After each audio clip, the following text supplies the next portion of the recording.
22일 오후부터 23일 오전까지 부산의 코로나19 확진자 17명이 추가로 발생했습니다. 특히 해운대구의 한 소규모 교회에서 8명이 확진 판정을 받았고 기존 확진자 가족의 추가 감염도 이어졌습니다. 부산의 한 시민단체가 부산시 공직자뿐만 아니라 부산시 의회와 16개 기초의회 의원의 부동산 투기 여부를 조사해야 한다고 주장했습니다. 또한 이해관계자를 모두 포함시킬 것을 강조했습니다. 4.7 부산시장 보궐선거가 보름 앞으로 다가왔습니다. 오는 25일부터는 본격적인 선거운동도 시작되는데 역대 부산시장 선거에서 시민들의 민심은 어땠는지 알아봤습니다. 가덕 신공항이 건설되면 동남권이 1시간 내 생활권으로 통합되고 부울경 메가시티 추진도 본격화할 것이라는 전망이 나왔습니다. 여러분 안녕하십니까? 헬로티비 부산 뉴스입니다. 23일 부산의 코로나19 추가 확진자는 17명으로 해운대에서 집단 감염이 확산되고 있습니다.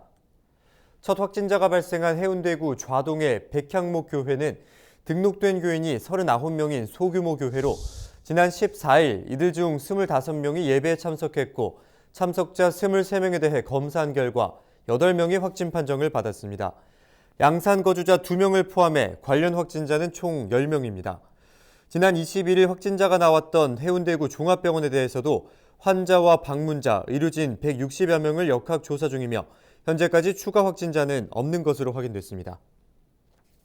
해운대구 같은 경우에는 오늘 그 양산 확진자로부터 비롯된 지역 감염입니다. 그래서 이게 양산이 먼저인지 해운대 쪽이 먼저인지는 확인되지는 않았으나 환경조사랑 접촉자 조사를 하고 있습니다. 상황이 정리되면서 시민분들께 같이 공유해야 될 내용이 있다면 그 부분들 정리해서 내일 알려드리도록 하겠습니다.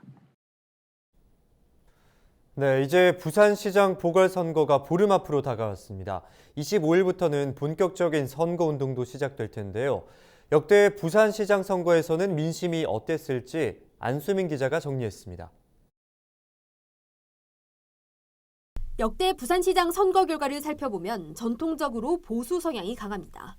민선시대가 개막한 1995년, 현재 보수정당의 기원으로 여겨지는 민주자유당 소속의 문정수 후보가 득표율 51.4%를 기록하며 시민들의 첫 선택을 받았습니다. 4년 뒤 치러진 두 번째 전국 동시지방선거에서도 민주자유당의 후신인 한나라당 소속 시장이 뽑혔는데 안상영 후보가 당시 문정수 시장을 당내 경선에서 누르고 출마해 45.1%의 지지를 얻으며 민선 2대 시장으로 선출됐습니다. 당시 안 시장은 제3회 지방선거에서 재선에 성공하지만 뇌물수수 등의 혐의로 수사를 받게 됐고 수사 중 숨지면서 부산시장직은 공석이 됐습니다. 이 때문에 2004년 부산에서 처음으로 치러진 부산시장 보궐선거. 선거에서는 당시 부산시 행정부시장이자 부산시장 권한대행을 지낸 오거돈 후보와 부산시 정무부시장이었던 허남식 후보가 맞붙었습니다. 시장직은 62.3%의 지지율로 안전시장과 같은 한나라당 소속 허남식 후보에게 돌아갔습니다. 허남식 전 시장은 재선에 3선까지 성공하며 10년간 부산시정을 이끌었습니다. 이후 치러진 제6회 전국 동시지방선거에서는 새누리당 서병수 후보가 당시 새정치민주연합 김영춘 후보와 단일화한 무소속 오거돈 후보와 접전을 벌인 끝에 50.65%의 득표율로 당선됐습니다. 보궐선거까지 7번의 선거를 치르는 동안 모든 시장이 보수정당 소속이었던 부산. 8번째 시장을 뽑는 제7대 지방선거에서 처음으로 선거 판도가 바뀌었습니다. 더불어민주당 오거돈 후보가 55.23%의 득표율로 당시 시장이던 서병수 후보를 누르고 시장직을 거머쥐었습니다. 하지만 오 전 시장은 시장직 수행 2년 만에 성비위 사건으로 불명예 퇴진을 하게 됐고 부산은 역대 두 번째 부산시장 보궐선거를 치르게 됐습니다. 이번 선거에서는 어떤 정당과 후보가 유권자들의 선택을 받을까요? 헬로티비 뉴스 안수민입니다. 지난 20일 부산의 여야정 공직자 부동산 비리조사 특별기구 공직자 부동산 비리조사를 전국으로 확대한 것과 관련해 오규석 기장군수가 환영의 뜻을 밝혔습니다.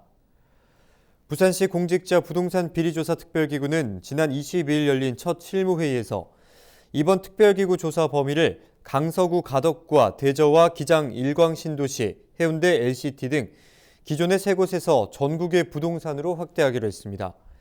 이에 대해 그동안 국내외 부동산 전체를 조사해야 한다고 주장해온 오규석 기장군수는 뒤늦게나마 조사 범위가 확대돼 다행으로 생각한다며 용두사미식 조사가 되지 않기를 바란다고 덧붙였습니다. 이병진 부산시장 권한대행은 최근 부동산에 대한 전방위조사로 공직사회에 대한 신뢰를 되찾겠다며 이번 공직자 부동산 투기조사에 대해 강한 의지를 내비쳤습니다. 이 권한대행은 선출직뿐만 아니라 모든 공직자가 조사 대상에 포함될 수 있고 이에 대한 직원들의 협조가 필요하다고 말했습니다. 부산시는 또한 개발 담당 부서에 근무하는 공직자에 대해서는 배우자와 직계 존비속도 조사 대상에 포함하기로 했습니다. 부산 경남 미래정책이 지방의원 및 관계자의 부동산 투기 여부 조사를 촉구했습니다. 부산 경남 미래정책은 최근 모 기초의회 의원과 일가족이 지역구의 도로개설 사업과 산복마을 사업 추진 시기에 맞물려 부동산을 잇따라 구매한 사실을 발견했다고 밝혔습니다. 미래정책은 지방의원들이 사전에 개발 정보를 인지할 수 있는 지위에 있는 자로 이해관계가 충돌함에도 도덕성에만 맡긴 결과 이 같은 사태가 발생했다며 수사당국이 부산시 의원 전체와 16개 자치구군 의원을 전수조사할 수 있도록 16개 자치구군의회가 공식적으로 수사를 요청하고 이해관계자들을 전원 포함시켜 조사해야 한다고 강조했습니다. 또한 지방의원을 포함한 공무원들의 자산 취득을 금지하는 시스템 도입이 절실하다며 제도적 개선을 요구했습니다. 지난 2월 부산 진구의회 본회의에서 가결된 마스크 투기 결과에 대해 집행부가 제의를 신청했습니다. 하지만 접수된 제의가 본회의에 상정되지 않으면서 의원들의 반발이 잇따랐습니다. 김한식 기자의 보도입니다. 아니 무슨 의원들이 바른 것도 안 하고 일어서서 얘기하면 돼요. 상의하고 처음으로 이야기하는 거잖아요. 제가 말씀을 드릴게요. 의원님이 신청했는데 그런데 안 받아주셨잖아요. 근데 왜 누가 했어요? 부산진구의회 본회의장 분위기가 험악합니다.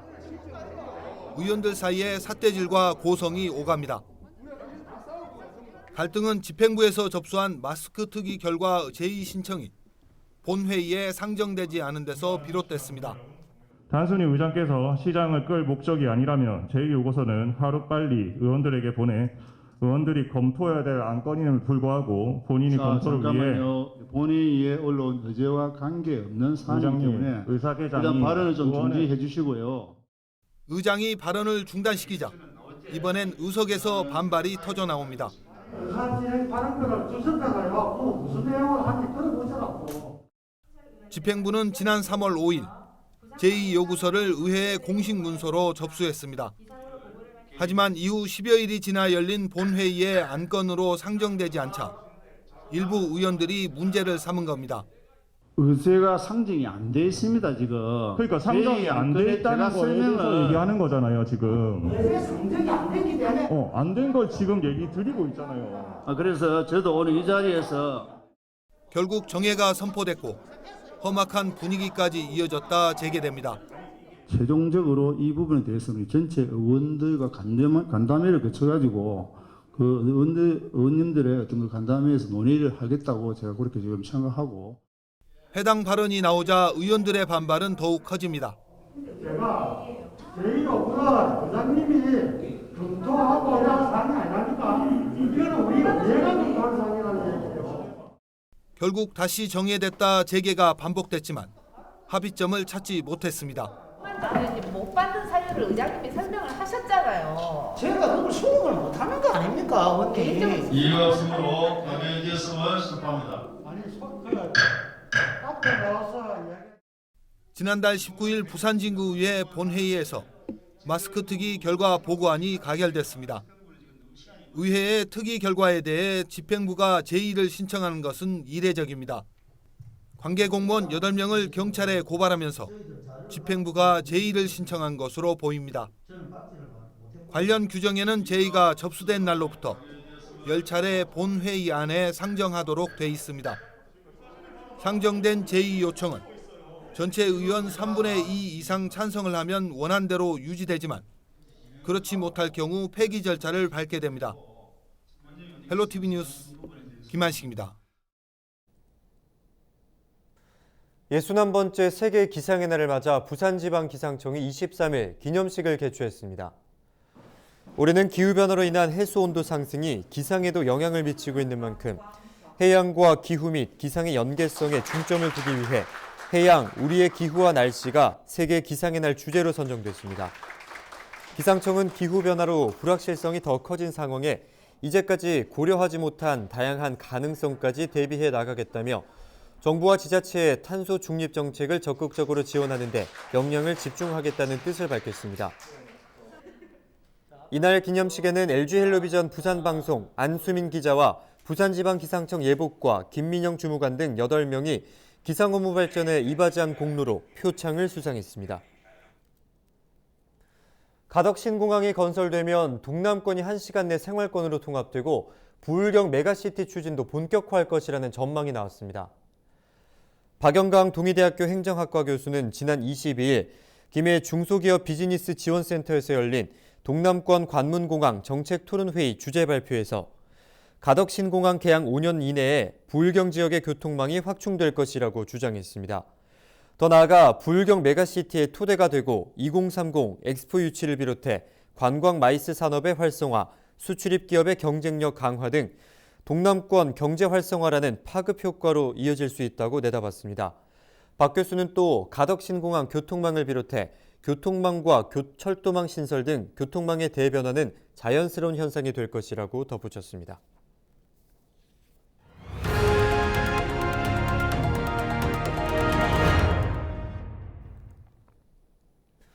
네, 부산에서도 봄을 알리는 벚꽃 개화가 시작됐습니다. 올해도 축제는 찾아볼 수 없지만 사회적 거리두기를 지키며 잃어버린 봄에 대한 아쉬움을 달랠 수 있을 것으로 전망됩니다. 박지한 기자입니다. 좌우로 늘어선 벚나무 가지에 서서히 꽃망울이 터지기 시작했습니다. 부산 지역은 17일 남천동 군락지를 시작으로 벚꽃 개화가 시작됐습니다. 개화 기준은 한 나무에서 임의 한 가지에 3송이 이상 꽃이 활짝 피었을 때입니다. 오는 26일경에는 대부분의 지역에서 개화가 이루어질 전망입니다. 하지만 코로나 여파를 피하지 못하고 축제는 사라졌습니다. 올해 봄꽃 축제들은 취소됐지만 꽃 구경에는 큰 문제가 없을 전망입니다. 부산시는 오는 4월 9일부터 사흘간 낙동강 유채꽃 축제 규모를 축소해서 엽니다. 시는 구포대교를 기준으로 일부 유채단지는 남겨두기로 하고 나머지 지역은 지난해와 마찬가지로 파쇄할 예정입니다. 사람 간 충분한 거리를 두게 하고 한 방향으로만 걷도록 안내할 예정입니다. 또 탐방로를 조성해 사전 예약으로 유채단지 출입을 할 수 있도록 하고 동시 입장 인원수도 검토 중입니다. BTV 뉴스 박지한입니다. 기장군의회 김종률 의원이 기장군 내 동해선 폐선 부지 구간을 지역 특화 사업으로 활용해야 한다고 제안했습니다. 김 의원은 이미 해운대구가 해변열차와 스카이캡슐 사업을 진행하고 있고 울산 북구와 경주도 활용 방안을 모색 중이라며 기장군도 방치된 폐선 부지에 지역 특화 사업을 접목해 제대로 활용해야 한다고 덧붙였습니다. 여기에 늦었지만 지역 주민의 의견을 수렴해 폐선을 긍정적으로 활용하는 방안을 모색해야 한다고도 덧붙였습니다. 금정문화회관이 국비 1억 원을 확보하고 우수예술단체 공연 5건을 유치했다고 밝혔습니다. 한국문화예술회관연합회 2021 방방곡곡 문화공감 사업에 최종 선정된 금정문화회관은 이번에 확보한 국비로 국립오페라단의 사랑의 묘약을 비롯해 연극과 국악, 현대무용 등 5가지 우수 공연을 선보일 예정입니다.